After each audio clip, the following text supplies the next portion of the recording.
ಒಂದು 10ನೇ ಕ್ಲಾಸ್ ಓದಿರೋರು ಕೂಡ ಚೆಕ್ ವ್ಯವಹಾರ ಮಾಡ್ತಾರೆ. ಪಾಪ ಅಂಥವ್ರಿಗೆ ಚೆಕ್ ಬೌನ್ಸ್ ಆಗಿದೆ ಏನು ಮಾಡಬೇಕು ಅಂತ ಹೇಳಿ ಗೊತ್ತಾಗಲ್ಲ. ಆಗ ಅವರು ಕೂಡ ಅವರ ಒಂದು ಹತ್ತಿರದ ನ್ಯಾಯಾಲಯಕ್ಕೆ ಹೋಗಬೇಕು. ಪರ್ಟಿಕ್ಯುಲರ್ ಕೋರ್ಟಿಗೆ ಫಸ್ಟು ಒಂದು ಅವರು ಲಿಖಿತದಲ್ಲಿ ನೋಟಿಸ್ ಕೊಡಬೇಕಾಗುತ್ತೆ. ನಿಮ್ಮ ಚೆಕ್ಕು ಅಮಾನತಾಗಿದೆ. ಯಾರು ಕೊಡ್ಬೇಕು? ಬ್ಯಾಂಕ್ ಅವರಲ್ಲ, ನಮಗೆ ಬ್ಯಾಂಕ್ ಅವರು ನೀವು ಆ ಚೆಕ್ಕು ನಿರಾಕರ ಆಗಿದೆ ಅಂತ ಹೇಳಿ ನಮಗೆ ನೋಟಿಸ್ ಕೊಡ್ತಾರೆ. ಆ ನೋಟಿಸ್ ಸಿಕ್ಕಿದ 30 ದಿವಸದೊಳಗಡೆ ಯಾರು ಚೆಕ್ ಪಡ್ಕೊಂಡಿರ್ತಾರೋ, ಆ ಚೆಕ್ನ ಪ್ರೆಸೆಂಟ್ ಮಾಡಿರ್ತಾರೋ, ಅವರು ಯಾರು ಚೆಕ್ ಕೊಟ್ಟಿರ್ತಾರಲ್ಲ ನಮಗೆ, ಅವರಿಗೆ ಒಂದು ನೋಟಿಸ್ ಕಳಿಸ್ಬೇಕಾಗುತ್ತೆ. ಲಾಯರ್ ಮುಖಾಂತರನೇ ಕಳಿಸ್ಬೇಕು ಅಂತ ಏನಿಲ್ಲ.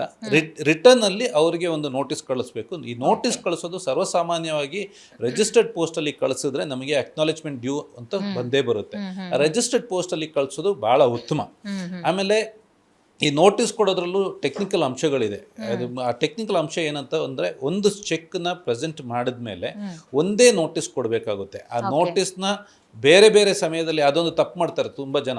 ಇವಾಗ ನೋಟಿಸ್ ಚೆಕ್ ಡಿಸೈನರ್ ಆಗಿದ ತಕ್ಷಣ ಒಂದು ಮೆಸೇಜ್ ಕಳಿಸ್ಬಿಡ್ತಾರೆ ವಾಟ್ಸಪ್ಪಲ್ಲಿ. ಇವತ್ತಿನ ಕಾಲದಲ್ಲಿ ವಾಟ್ಸಪ್ ಇದೆ, ವಾಟ್ಸಪ್ ತಗೊಂಡು ನೀನು ಬೈದ್ಬಿಟ್ಟು ನೀನು ಚೆಕ್ ಕೊಟ್ಟಿದ್ಯಾ, ಚೆಕ್ ಕೊಟ್ಟಿದ್ದು ಅಮಾನತಾಗಿದೆ, ನಿರಾಕರಣೆ ಆಗಿದೆ, ಅಮಾನತಾಗಿಲ್ಲ, ನೀನು ನಮಗೆ ಮೋಸ ಮಾಡಿದ್ಯಾ, ಅದು ಇದಂತ ಹೇಳಿ ಒಂದು ಬೈದ್ಬಿಟ್ಟು ಒಂದು ಮೆಸೇಜ್ ಕಳಿಸ್ತಾರೆ.